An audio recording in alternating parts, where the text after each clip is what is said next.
everyone, and welcome back to my YouTube channel. I am back with an added addition. This is Dakota and she's 16 months old. So much has happened since I last made a vlog. So yeah, I thought I'd come back and fill you all in. So yeah, since I last saw you, I'm now a qualified veterinary physiotherapist. I have my own business, Westlake Vet Physio, which is going so well. I have had this little lady who was born in October 21, just after all the COVID stuff kind of went away, so it was wonderful. She has literally been the dream baby. I had to juggle doing the masters whilst being pregnant, whilst having a newborn, and it was hard, but I did it and she's helped me, haven't you, darling? So yeah, I'm really making this video to talk about my kind of confidence issues since having Dakota and trying to get back into riding, because I went through hell. And to be honest with you, I didn't really share how hard I found it. And I'm speaking to more and more mums who have found this whole process of going from baby to riding again and competing again really hard. During the 2021 season when I was pregnant, I rode him in the week and my trainer Emma competed him for me, and he did incredible. Like, he was just amazing and he was so good for me when I was pregnant. I was like 34 weeks and still cantering around, keeping him fit. He was just amazing and I couldn't wait for 2022 to be my year. I was like so focused on, yeah, I'm going to have the baby and then I'm going to be back out there competing and I'm going to be jumping fox hunter and I'm going to be doing all of the same things he was doing without me. So Dakota was born and had the winter off really, so I just kind of focused on being a new mum, and then February, March time I got back on. Felt fine riding on the flat. Jumping, I literally felt like a beginner again. I felt like I couldn't see a stride. I felt scared. I was overriding. I was just really messing it all up. I felt like I was not good enough for champ. I put so much pressure on myself to be at a show in April.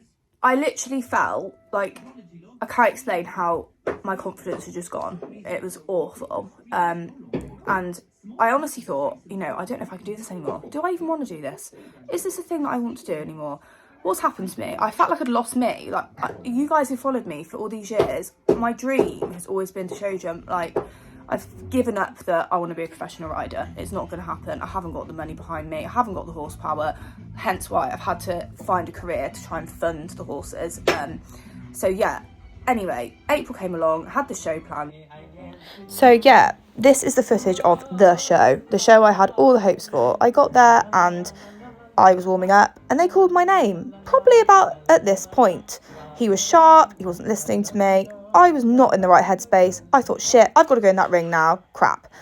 Came back to trot thinking, right, okay, I'm just going to have to jump a cross pole, jump an oxer, and I'm just going to have to go in. I should have gone to the box and said, I'm not ready to go in. But no, I didn't. I just let kind of all my demons take over me and I just rushed him. I rushed me.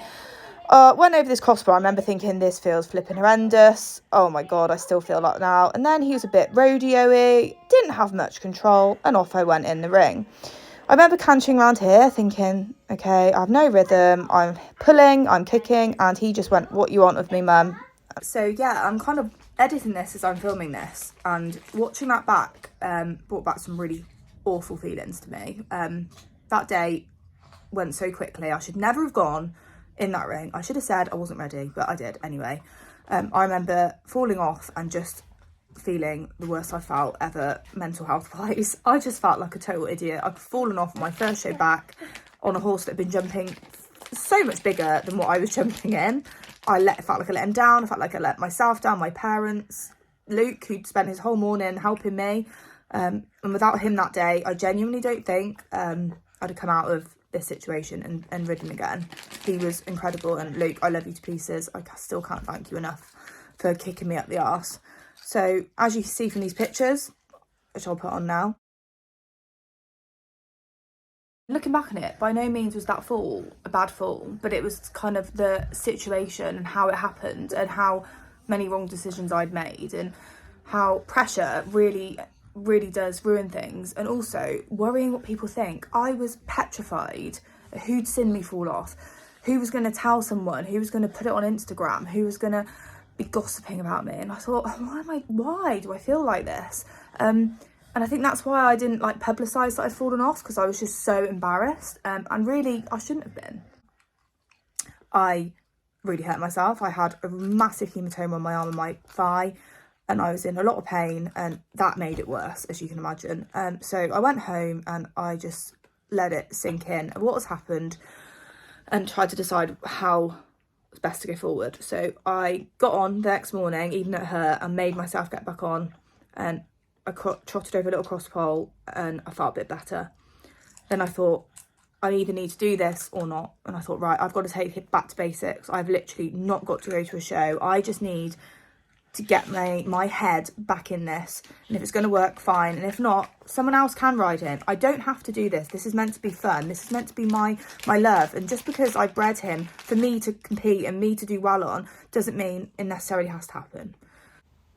So a couple of days later, decided to hire a summer house just to try and start the building block process. Just jump some little jumps and go over the jump I fell off at, which just seemed so silly, but I just felt like I needed to do it. So put them down really small and just let Champ teach me something, because I'd kind of forgotten that he'd learned loads. So when I was pregnant and, you know, he was competing every week and he'd learned loads. He wasn't a green baby anymore. He knew what he was doing. I needed to let him show me what to do. So I just kind of sat there and relaxed and trusted him, and everything felt so much better. I thought, even if I don't compete him again, I want to be able to ride him at home. I want to be able to enjoy him. That's why I'm doing this. I remember coming around to this feeling really, really kind of nervous, and he just obviously popped it like, yeah, Mum, we're all good. And this day, I felt like was a new start to me and Champ. This was the day where things changed in my mind, and I thought, I can do this. I can. So I feel like going back to basics and just stripping everything back, and the pressure was gone. You know, he was my horse. We were going to have fun together, and it didn't matter how, whether we were hacking, whether we were jumping, hiring, or competing at bigger shows. It didn't matter. And I'm so thankful to my mum and dad for kind of reiterating this, that even though he was a stallion at stud, it didn't matter. The pressure wasn't there compared to other stallions. Like, he isn't a commercial stallion. We don't have to make money from him. We do it because we love breeding and we love preserving his lines. And this was last year's outcome of preserving his lines. This was Boo. She was literally a Champ clone, filly version of him. And oh my gosh, she was just incredible. And she's gone to the most amazing competition home. And I'm so excited to kind of follow her journey. But I just thought I'd add this in because after the summer house kind of situation, Boo was born shortly afterwards. And I focused on her.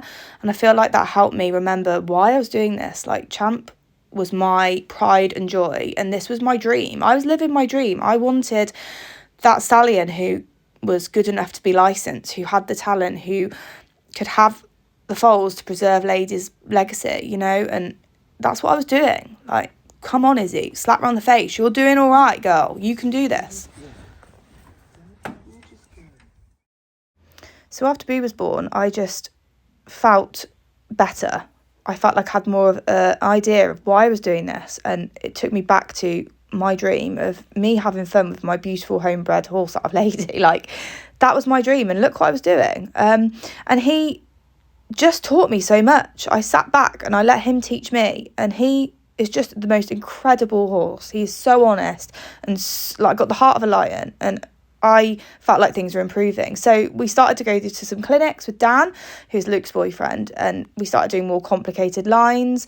I sat there and let him do his job. Obviously I was riding, but half the time that was the problem. I was micromanaging it. I was trying to do all the work. I don't know why, because I mean, he knows more than me now, but I think that was the difficulty. It was a balance between, I was used to riding the baby Champ and he was used to me helping him, and it was a real change in our relationship. So yeah, this day was a real change to me. I felt like a completely different rider after this clinic. And Dan, if you're watching this, you are the most amazing instructor, and I will be forever grateful for you kicking me up the arse, just like Luke did. And yeah, it was brilliant. So I thought the next goal is to go to a clear round. Not a show, Izzy. Go to a clear round. So off we went to Moore's Farm, and I was so nervous. Leo came with me, and we went in. As I went in the ring, he said, "Mummy, you've got this. You can do this. You tell me I can do it, or you can do it too." And literally got me. I thought, he's watching me. I've got to show him that I can be confident and I can do this. So this was like the 80 centimetres, I think. And I was so nervous. I literally, watching this back, I remember how sick I felt. And after this fence, everything started to feel a bit more fluid. And everything felt more like it used to. Like the feeling I was getting when I was jumping, this is what I love. I live for this. I live and breathe horses. And I'm doing it on Champ, little baby Champ. And he's, you know, my world. You know, I had no expectation of doing a clear round. I thought he might spook. I thought I might check too much. But he just took me around, the little babe. He's like, come on, Mum, like, I'll show you what I know now. And after this day, I thought, right, I'm ready for a show. And coming round to the second to last now, you can see Leo with her, bless him, and with my dad. And I remember jumping that one and thinking, right, do not check him to the last. Just let the fence come to you. And I did. And I landed. I honestly never felt as happy. The people watching us thought I was mad. I just popped round 80 centimetres. So here was the first show. It was sticky, to say the least. And Champ, for some reason, as you'll see in a minute, took a serious disliking to the left side of the arena. So we had a run out, which he's never done. This was very strange. And again, if this had happened to me before, here, watch it now. He went, oh my God, there's a drop. I'm not going down there. He never stops. I nearly fell off, but I thought, no, come on, Iz. And I kicked him on and we got round. And that moment was, I'm back. I can do this. I still have no idea what he didn't like that day. There's like a drop, but he's jumped like big jumps in that arena with Emma, and he's never done that, so God knows. The kind of challenge I'd had was that Champ was being really hard to ride in the warm-up. He was being really horse shy and like galloping away from horses. He got like ran at the back of a few times, and I think it just completely did his head in. So that was also making me really nervous because I didn't really know how to deal with it. So before I was going in the ring, I was dealing with him being really quite difficult in the warm-up, and I'll put a little clip of what he was kind of doing, which isn't really as bad as what he could have been.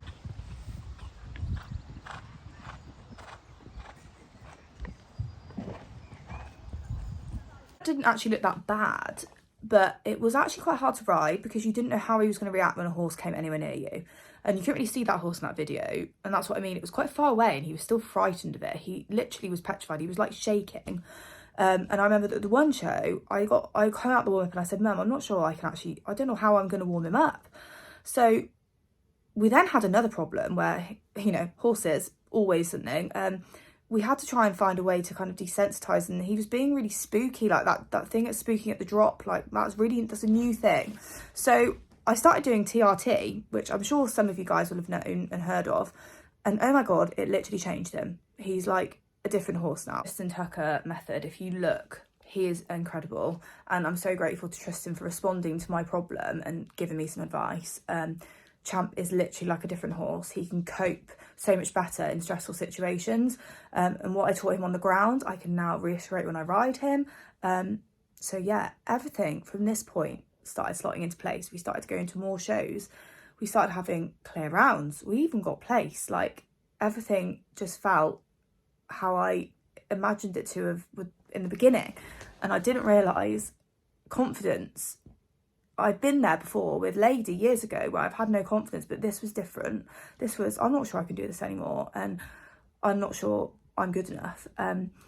But yeah, Champ just taught me so much this year, and I didn't get to jump at kind of the level I wanted to, but we finished the season with the newcomers and it felt brilliant, and he was just on my side, I was on his side, and I just wanted to say thank you to all of my friends and family who didn't let me give up, who didn't let me hand the reins over to someone else. And as much as that would have been fine, a little bit of me would have always been gutted. So as much as 2022 was not my year to be successful in the ring, I built on our partnership so much, and I cannot wait for this year. Well, I've got no pressure. Whatever happens this year, who cares? We're going to go out and we're going to progress together as a team, and that's what we're going to do. So I've put together a little montage of all our best bits from 2022, so you guys can see what we've been up to, and hopefully I'm going to take you along for the ride this year and actually do some videos. I actually start vet school in September, which is just insane, so I'm probably going to be cramming as much as I can competing wise in until then. But yeah, it's great to make another video and share with you what I've been through. I hope that this video gives someone a bit of hope that if you feel as low as I did and you feel like you want to give up, don't. Take it back to basics. Get the right people around you who believe in you, who want you to do well. Don't listen to the demons in your head. They're not real. Like, you can do this. And yeah, I'm looking forward to kind of following some of you. I kind of completely lost the plot with YouTube. I don't really follow many people anymore other than a few on Instagram and on here, but I can't wait to kind of hopefully get back in the groove a bit, because I want to document Champ's journey, because I love looking back on my journey with Lady and being able to look at every single part of it and reminisce. So yeah, here's some new beginnings. Thank you for watching and for being so patient if you get to the end, because it's a very long video. See you all again soon, and yeah, thank you for watching.